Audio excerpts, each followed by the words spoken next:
Hi friends, welcome back to my channel. അപ്പൊ ഇന്ന് നമ്മൾ ഉണ്ടാക്കാൻ പോകുന്നത് ഒരു കിഴങ്ങ് കൊണ്ടുള്ള മേക്ക് പുരട്ടിയാണ്.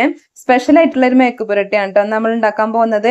അപ്പൊ എല്ലാവരും വീഡിയോ സ്കിപ്പ് ചെയ്യാൻ തന്നെ കാണാൻ ശ്രദ്ധിക്കണേ, എന്നാലേ എന്തൊക്കെ ഇൻഗ്രീഡിയൻസ് ചേർക്കണം എന്ന് നിങ്ങൾക്ക് മനസ്സിലാവുള്ളൂ കേട്ടോ.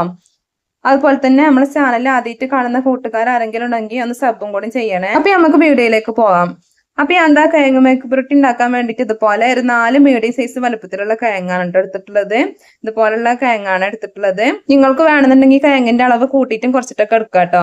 ഞാൻ ഇപ്പൊ ഈ ഒരു വലുപ്പത്തിലുള്ള 4 കിഴങ്ങാണ് എടുത്തിട്ടുള്ളത്. നമുക്ക് ആദ്യം ഇതിന്റെ തൊലിയെ കളഞ്ഞൊന്ന് ക്ലീൻ ആക്കിയിട്ട് എടുക്കാം. അപ്പൊ ഞാനിത് അവിടെ കിഴങ്ങിന്റെ തൊലിയെ കളഞ്ഞൊന്ന് ക്ലീൻ ആക്കിയിട്ട് എടുത്തിട്ടുണ്ട്. നന്നായിട്ട് കഴുകിയൊക്കെ എടുത്തിട്ടുള്ളതാണ്. നമുക്ക് ഇതൊന്ന് കട്ട് ചെയ്തിട്ട് എടുക്കാം. അപ്പൊ ഇതാ ഞാനിവിടെ നമ്മളെ കിഴങ്ങൊക്കെ മുഴുവനായിട്ട് ഒന്ന് കട്ട് ചെയ്തെടുത്തിട്ടുണ്ട്. ഇത് കണ്ടില്ല, ഈ ഒരു വലുപ്പത്തിലാണ് കേട്ടോ ഞാൻ കട്ട് ചെയ്തെടുത്തിട്ടുള്ളത്. നമുക്ക് ആദ്യം കിഴങ്ങൊന്ന് വേവിച്ചെടുക്കണേ. അപ്പൊ ഞാൻ എന്താ കിഴങ്ങ് വേവിച്ചെടുക്കാൻ വേണ്ടിയിട്ട് ഇതൊരു ബൗളിലേക്ക് ഒന്ന് ഇട്ട് കൊടുക്കണ്ടേ. അപ്പൊ ഞാനിതാ കിഴങ്ങ് മുഴുവനായിട്ടും ബൗളിലേക്ക് ഇട്ട് കൊടുത്തിട്ടുണ്ട്. നമുക്ക് ഇതിലേക്കുള്ള പൊടികൾ ചേർത്ത് കൊടുക്കാം. അപ്പൊ ഞാൻ എന്താ അതിലേക്ക് ഒരു 1/4 ടീസ്പൂൺ മഞ്ഞൾപ്പൊടിയും പാകത്തിന് ഉപ്പും കൂടി ചേർത്ത് കൊടുത്തിട്ടുണ്ട്.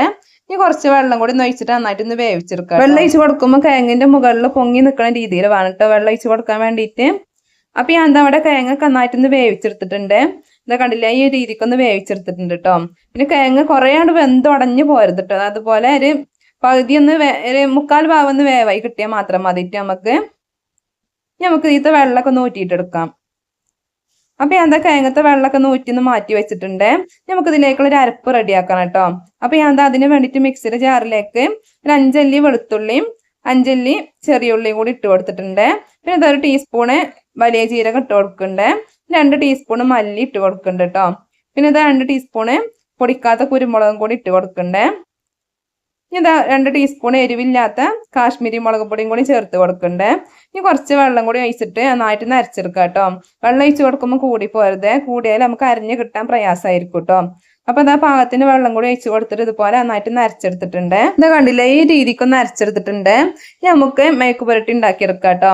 അപ്പൊ ഞാൻ എന്താ അതിന് വേണ്ടിയിട്ട് ഒരു ചട്ടി അടുപ്പത്ത് വെച്ച് കൊടുത്തിട്ടുണ്ട്.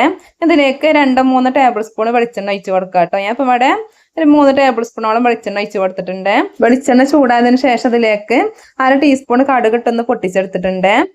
ഈ കടുക് നന്നായിട്ടൊന്ന് പൊട്ടിയതിനു ശേഷം നമ്മൾ നേരത്തെ അരച്ച് വെച്ചിട്ടുള്ള അരപ്പും കൂടി ഇതിലേക്കും ചേർത്ത് കൊടുക്കാം കേട്ടോ. എന്നിട്ട് നന്നായിട്ടൊന്ന് വഴറ്റിയെടുക്കണേ. ആ പൊടിന്റെ ആ പച്ച ടേസ്റ്റ് ഒക്കെ ഒന്ന് റോ ടേസ്റ്റ് ഒക്കെ ഒന്ന് മാറി വരുന്നവരെ നന്നായിട്ടൊന്ന് വഴറ്റിയെടുക്കാം കേട്ടോ. റോ ടേസ്റ്റ് ഒക്കെ ഒന്ന് മാറി എണ്ണ ഒന്ന് തെളിഞ്ഞ് വരുന്നവരെ ഒന്ന് വഴറ്റിയെടുക്കണേ. അപ്പൊ ഇതാ നമ്മളെ പൊടിയിലെ എണ്ണയൊക്കെ ഒന്ന് തെളിഞ്ഞ് വന്നിട്ടുണ്ട് കേട്ടോ. ഇതിലേക്ക് കുറച്ച് കറിവേപ്പില കൂടി ചേർത്ത് കൊടുക്കണ്ടേ. പിന്നെ ഇതാ കുറച്ച് ഉപ്പും കൂടി ചേർത്ത് കൊടുക്കണ്ടേ. ഈ പൊടിക്ക് ആവശ്യത്തിനായിട്ടുള്ള ഉപ്പ് മാത്രം ചേർത്ത് കൊടുത്തിട്ടുള്ളൂ കേട്ടോ. ഉപ്പ് ചേർത്ത് കൊടുക്കുമ്പോൾ ശ്രദ്ധിക്കണേ, കൂടി പോകാത്ത രീതിയിൽ വേണ്ട ചേർത്ത് കൊടുക്കാൻ വേണ്ടിയിട്ട്. നേരത്തെ നമ്മൾ കിഴങ്ങ് വേവിച്ചപ്പോൾ ഉപ്പ് ചേർത്ത് കൊടുത്തിട്ടുള്ളതാണ് കേട്ടോ. അതുകൊണ്ട് തന്നെ കൂടി പോകാത്ത രീതിയിൽ വേണേ ചേർത്ത് കൊടുക്കാൻ വേണ്ടിയിട്ട്. അപ്പൊ ഇതാ ഞാൻ ഇതെല്ലാം കൂടി ഒന്നും കൂടി വഴറ്റിയെടുത്തിട്ടുണ്ട്. നമുക്ക് ഇതിലേക്ക് നമ്മൾ നേരത്തെ വേവിച്ച് വെച്ചിട്ടുള്ള കിഴങ്ങ് കൂടി ചേർത്ത് കൊടുക്കാം. കിഴങ്ങ് ചേർത്ത് കൊടുത്തതിന് ശേഷം നന്നായിട്ട് മിക്സ് ആയിട്ട് എടുക്കട്ടെ. അതുപോലെ നമ്മളെ കിഴങ്ങിന്റെ എല്ലാ ഭാഗത്തും മസാല ആവണ രീതിയിൽ നന്നായിട്ട് മിക്സ് ആയിട്ട് കൊടുക്കണേ. അപ്പൊ ഞാൻ എന്താ അതുപോലെ നന്നായിട്ടൊന്ന് മിക്സ് ആയിട്ട് എടുത്തിട്ടുണ്ട് കേട്ടോ. അതാ കണ്ടില്ലേ, ഇതേപോലെ ഒന്ന് മിക്സ് ആയിട്ട് എടുത്തിട്ടുണ്ട്. നമുക്കത് അടച്ച് വെച്ചിട്ട് 2-3 മിനിറ്റ് സമയം ഒന്ന് വേവിച്ചെടുക്കാം കേട്ടോ. തീ നന്നായിട്ട് കുറച്ച് വെച്ചിട്ട് വേണം ഒന്ന് വേവിച്ചെടുക്കാൻ വേണ്ടിയിട്ട്. മസാലകളൊക്കെ കിഴങ്ങൊക്കെ നന്നായിട്ടൊന്ന് പിടിച്ച് കിട്ടാൻ വേണ്ടിയിട്ട് കേട്ടോ അതുപോലെ ചെയ്യണത്. അപ്പൊ ഞാനിതാ ഇവിടെ ഒരു 3 മിനിറ്റ് സമയം വരെ ഒന്ന് അടച്ച് വെച്ചിട്ടൊന്ന് വേവിച്ചിട്ട് എടുത്തിട്ടുണ്ട്. ഇനി അപ്പൊ നമ്മളെ കിഴങ്ങൊക്കെ മസാല ഒക്കെ പിടിച്ച് നല്ല അടിപൊളിയായിട്ട് കിട്ടിയിട്ടുണ്ട് കേട്ടോ. നല്ലൊരു സ്മെല്ലും ഒക്കെ വരുന്നുണ്ട് കേട്ടോ. നല്ല ടേസ്റ്റ് ഉള്ള ഒരു മേക്ക് പുരട്ടിയാണ് ഇത്. അപ്പൊ ഇത് നമ്മളെ സ്പെഷ്യൽ ആയിട്ടുള്ള കിഴങ്ങ് മേക്ക് പുരട്ടി ഇവിടെ റെഡി ആയിട്ടുണ്ട് കേട്ടോ. നല്ല ടേസ്റ്റ് ആയിട്ടുള്ള ഒരു മേക്ക് പുരട്ടിയാണ്.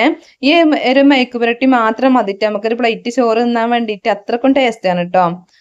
അപ്പൊ ഞാൻ എല്ലാവരും കിഴങ്ങ് കിട്ടുമ്പം ഇതുപോലെ ഒന്ന് ഉണ്ടാക്കി നോക്കണ്ടേ. ഒരു പ്രാവശ്യമെങ്കിലും ഇതുപോലെ നിങ്ങൾ മേക്ക് പുരട്ടി ഉണ്ടാക്കി നോക്കണ്ടേ.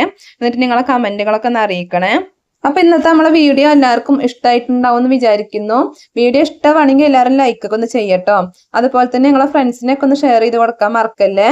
അപ്പൊ ഇതിലും നല്ല വെറൈറ്റി വീഡിയോസുമായി വീണ്ടും വരാം. അസ്സലാമു അലൈക്കും.